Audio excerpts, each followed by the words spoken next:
Welcome to Lighting the Old Paths broadcast, the ministry of Lighthouse Baptist Church in Plains, Georgia, with Pastor James Burke.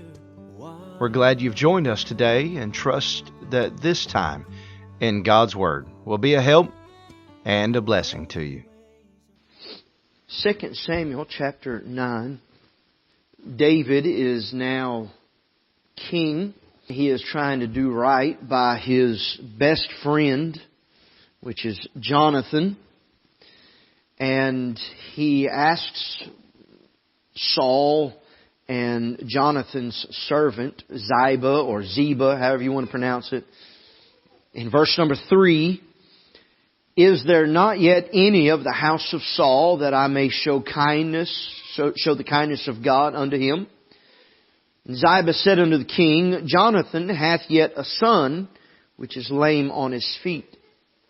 And the king said unto him, "Where is he?" And Ziba said unto the king, "Behold, he is in the house of Machir, the son of Ammiel, in Lodebar." Then King David sent and fetched him out of the house of Machir, the son of Ammiel, from Lodebar. Now when Mephibosheth, the son of Jonathan, the son of Saul, was come unto David, he fell on his face and did reverence. And David said, "Mephibosheth." And he answered, "Behold thy servant." And David said unto him, "Fear not, for I will surely show thee kindness for Jonathan, thy father's sake, and will restore thee all the land of Saul thy father. And thou shalt eat bread at my table continually." And he bowed himself and said, "What is thy servant, that thou shouldest look upon such a dead dog as I am?" I'll stop reading there. You likely know this story. Saul's sons, including Jonathan, which was David's best friend, his closest friend, were killed by the Philistines in 1 Samuel chapter 31. Matter of fact, just a few weeks ago we preached out of chapter 31 and we referenced chapter 27, 28, 29, 30, and 31. So some of that may be familiar. But in chapter 31, Saul was hit by an arrow and he did not die, but his armor bearer thought that he did. And his armor bearer killed himself because he thought Saul had died. Saul still alive, and I believe it was an Amalekite came by and he asked him to stand on him until he was dead. The boy did that.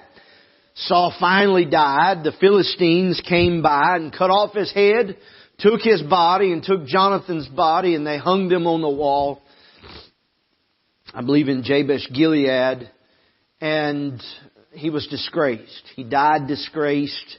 He lived disgraced. He died disgraced. News came to David, and David then tried his best to do what he could to honor the life of his friend Jonathan. You may wonder how that part of the story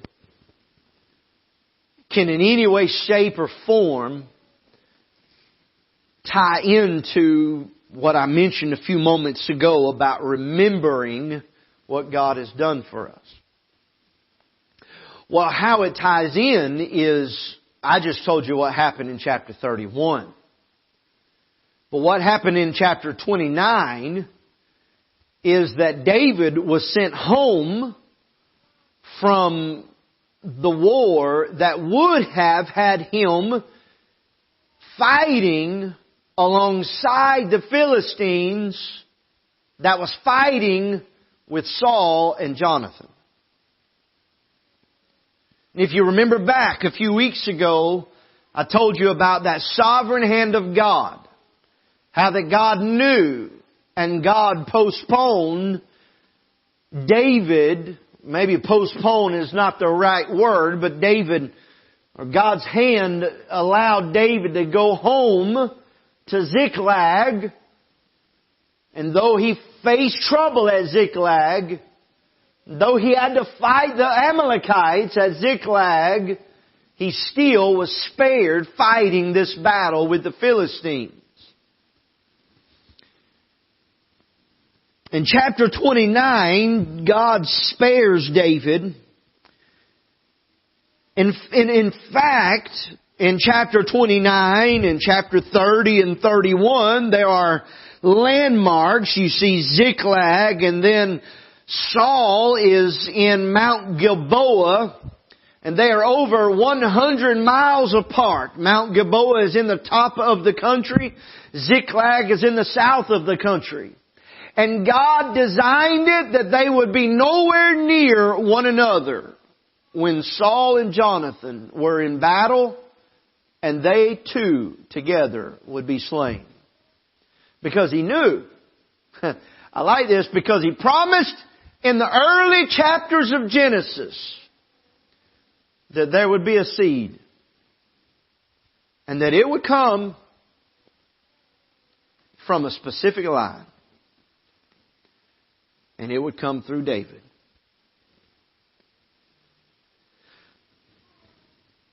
In 2 Samuel chapter 2, David was anointed king over Judah. In 2 Samuel chapter 5, David was anointed king over Israel.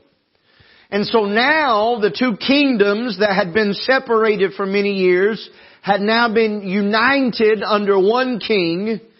And the very first thing that David began to do was to try to rectify the issues that had arisen during the reign of King Saul. The other thing that he tried to do, and if you remember this with Uzzah, he tried to bring the ark back to Israel. You remember they went about it the wrong way, and Uzzah stuck his hand up, and Uzzah was struck dead. And David learned from that experience and did it the right way and succeeded in bringing it back to Israel. It was now set up in the tabernacle. Brought it back to where it belonged, and God began to bless the people there. But then He also had a desire to build a temple for the Lord. And he told the prophet, he said, I live in this beautiful home. But he said the Lord has to dwell in a tent, and I'm paraphrasing, but the Lord's dwelling in a tent of rags. And he said, I want to do something better. And God told him, you hold your horses. He said, your son's going to build me a temple. You can't do it. So all of that brings us now to chapter number 9 in 2 Samuel. And I preach on this simple thought, do you remember? David said in verse number 3, is there not yet any of the house of Saul that I may show the kindness of God unto him?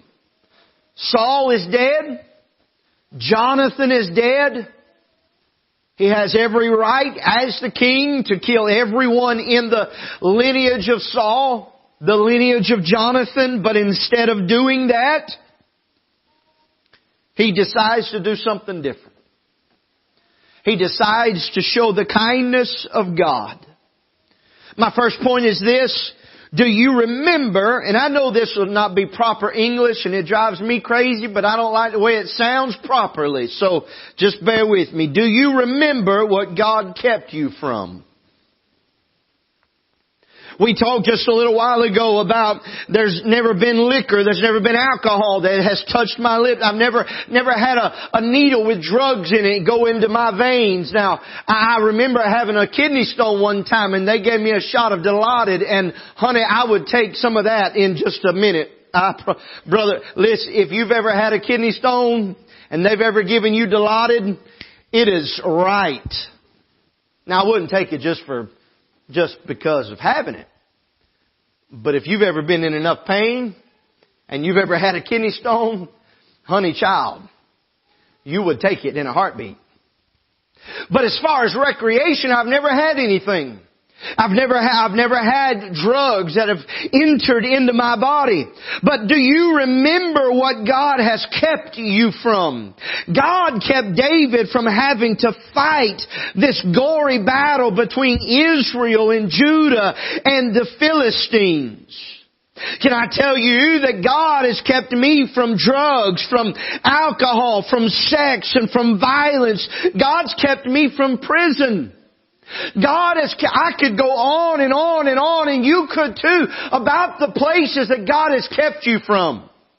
Can I go on to say, some of you may have been in prison. Maybe you have been in jail. Maybe you have done drugs and you've done alcohol and you have done some of the things that I have not. But look where you are today. Look what God has spared you from.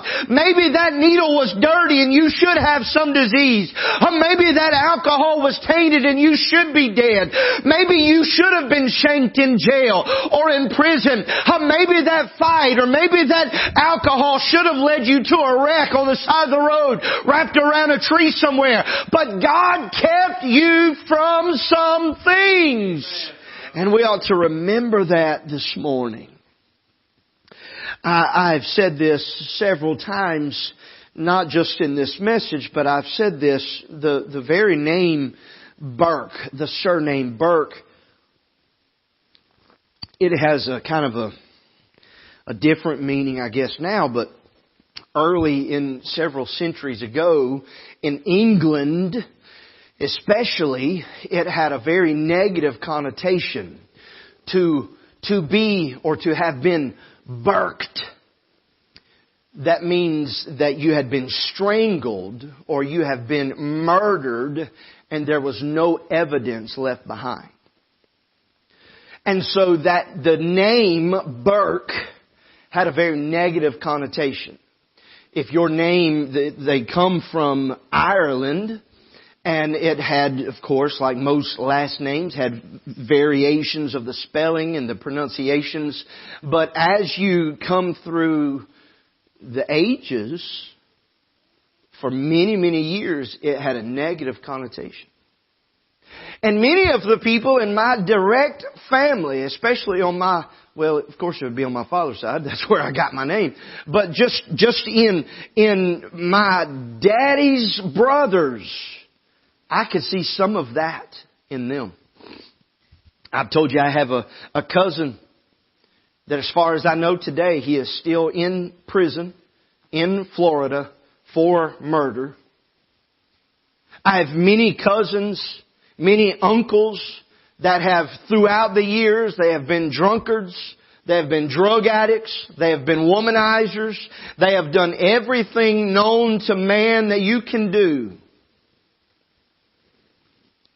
So whether you go to some website and look up the name Burke and find what I'm talking about or not, I can tell you this: by our lineage, to be a Burke just means to be a hellraiser.